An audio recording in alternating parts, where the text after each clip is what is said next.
دیسان دەگەڕێمەوە لای کاکسەفین لە ئێستادا سەرۆکی ئەنجومەنی وەزیران لە کۆبوونەوەدان لەگەڵ وەزیرەکان گەیشتون بە چیانی ئەو کۆبوونەوە ئامانجی چییە و گەیشتون بە چی ئەگەر پەیوەندی ینی لە پەیوەندیدان بگورە؟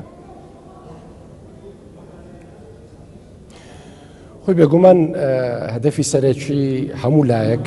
و هیوادارم هەدەفی سەرەکی هەموو لایەکەوە بیلایەنە سیاسیەکان و حکوومەت و هاوڵاتیان و دام و دەستگاکانی تر کە بکرێ وەزعەکە هێور بکرێتەوە. ئەوە هەدەفی سەرەکیە، لەوە زیاتر تەشەنە نەسێنین، لەوە زیاتر زەرەر و زیان بە هاوڵاتیان و بە دام و دەستگاکانی حکومی و حزبی نەگەیەندرێتن. ئەوە ئامانجی سەرەکیمانە. بەدەر لەوە بێگومان دەبێ هەوڵ بدرێتن کە ئەو داخوازیانە ئەگەر هاتوو لە یەک جیاواز بکرێنەوە لێرە دەکرێت بوترێتن چه هەدەفێک لە پشت ئەو ئاژاوەیە هەبووە. ئایا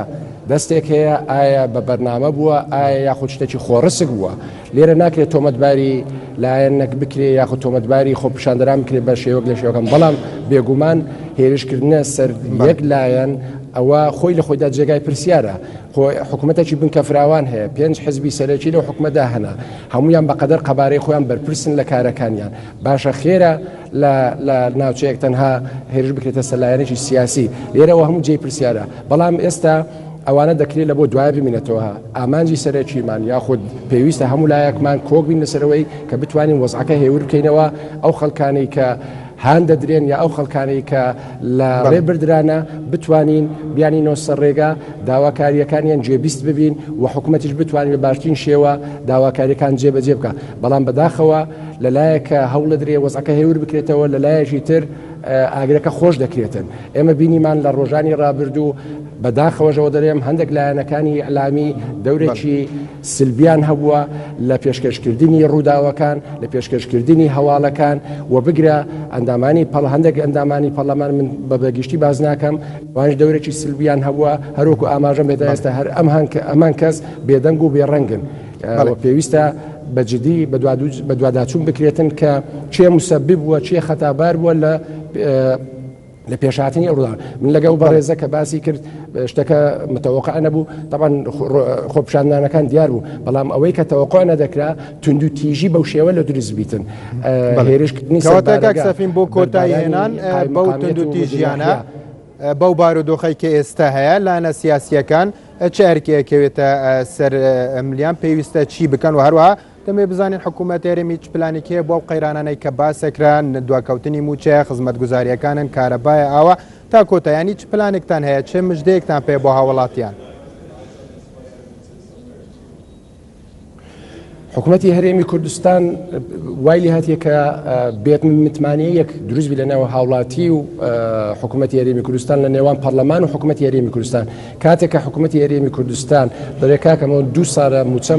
بوجەم لە بەغدا و لە بۆ نەهاتێت، تەنها واریدی من تەهان سەرچاوی داهاتی من ئەوەیە کە لە نەوتەی دەفرۆشین. نەفتیش بەو شێوەی کە ئێستا دووچاری قەیران بووە، نرخی نەفت دابەزیە، چەندین جار بۆڕیەکە تەقێنرایەوە. ئەوەی کە باز لێ دەکرێتن هەندێک پەرلەمانتەران کە مانگانە 850 میلیۆن دێتە حسابی حکوومەت، 3 مانگە دەکا ئەوەندە میلیارە دەکرێت هەموو موچەی لێ بدرێت. ئەوە ئەسڵ و ئەساسی لۆنیە. ئەوان لە دنیای خەیاڵدا دەژین. ئەگەر بێت و بە شێوەی ئەکادمی بە شێوەی واقع بینانە تەمەشای ڕووداوەکان بکرێتن، زۆر وازەحە کە وەزعی حکوومەت لە چدا بووە، هەتی ناوخۆ بە چ شێوەک بووە. بەڵام لەگەر ئەوەشدا حکوومەتی هەرێمی کوردستان لە ڕووی یاساییەوە، لە ڕووی ئەخلاقیەوە، لە ڕووی ئاینیەوە ملزەمە کە بە هەموو هەوڵ و تەقاڵاکانی خۆی بخاتە گەر لە بۆ پێدانی موچە و دابینکردنی سەرچاوەی پێویست لە بۆ پێدانی موچە. و لە سەرەتای ساڵی 2014 هەتا مانجی 9 21 مانگ لەو 21 مانگی هەتا ئێستا حکوومەتی هەرێم توانێتی 18 موچە بداتن و ئێستا لە هەوڵی ئەوەدا سەرچاوی تریش دابین بکات لە بۆ پێدانی موچە. بەڵام بەداخەوە ئێستا کارتەکان تێکرد یەکرانە، کۆمەڵک کارت هەیە، کۆمەڵک کێشە هەیە، کۆمەڵک پرسی سیاسیە، هەمووی تێکەڵ یەکرایە. ئێمە دەبی بە عەقڵێکی سەلیم بە هێوربوونەوە بە خوێنساردی هەوڵ بدەین کە ئەو کارتانە لە یەک جیاواز بکەینەوە. خەدەمات، موچە، ئەمن و ئاسایش ئەرکی سەرشانی حکوومەتی هەرێمی کوردستانە دابینی بکاتن و ئەوە حکومت هەوڵی خۆی دەدا بەڵام پرسە سیاسیەکان نابێت تێکڕی ئەو شتە بکرێ هات و تۆمەتباری حکومت بکرێ کە پارەی هەیە بەڵام نایداتە موچە لە بانقەکە 3 میلیارد دلاری هەیە بەڵام نایداتە موچە ئەسڵ و ئەساسی لۆنیە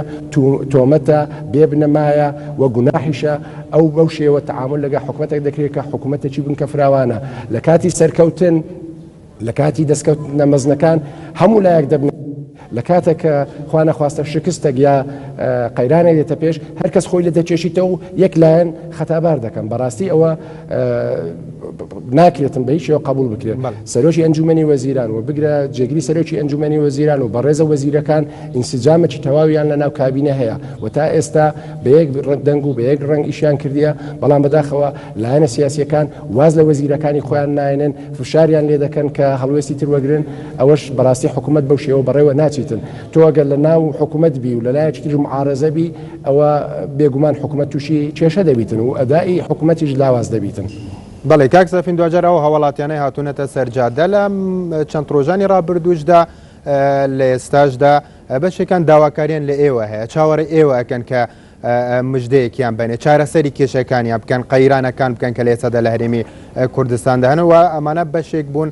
لەوەی کە هاوڵاتیان بێنە سەرجادە ئێوە چ پلانێکتان هەیە چ مژدەیەکتان هەیە بۆ هاوڵاتیان کە ئەو کێشانە تاکەی ینی کەی چارەسەرێکرێن دوا کەوتنی موچەیە کێشەی خزمەت گوزاریە بە شێوەیەکی گشتی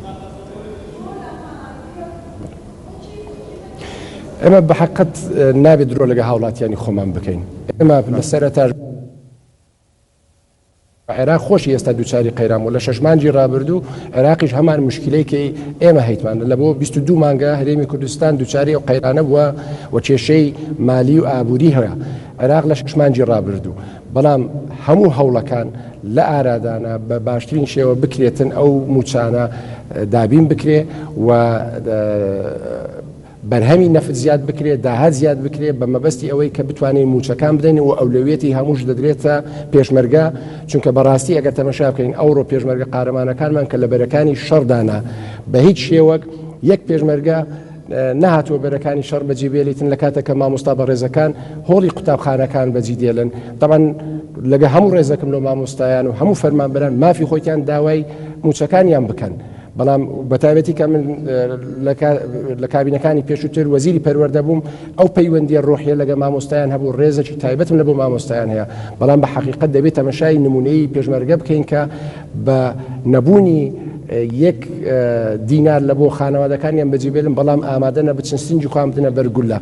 ناکرێ منداڵیانی ئەو پێشمەرگانە لەلایەن مامۆستاکان بەڕەلای سەرجادەکان بکرێن هیوادارم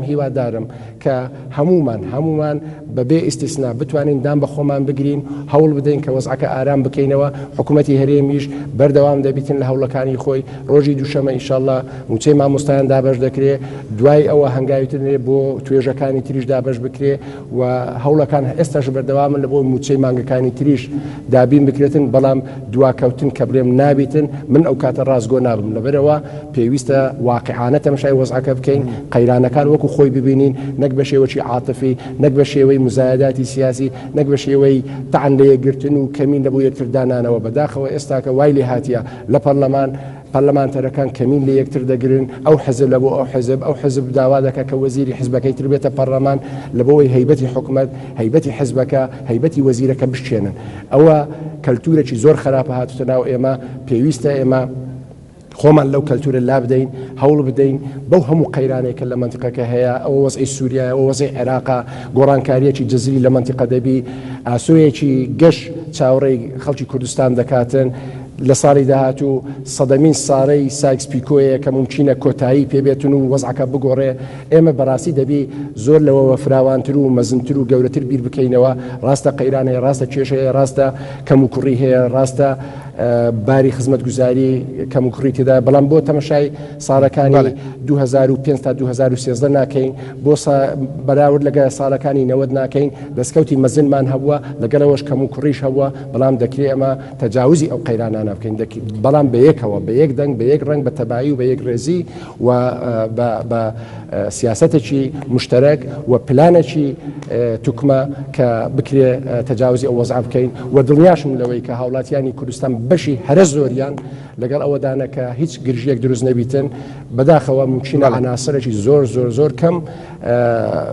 ممکنە لەم بەرژەوەندیان بی کە گرژی و ناخۆشی دروست بیتن. بەڵێ سەفین دزەی و تەبێژ حکوومەت هەرێمی کوردستان سوپاس بۆ بەشداریکردنت لە گەشتی هەواڵەکانماندا بەڵێ تەماشەبانێ نێژە.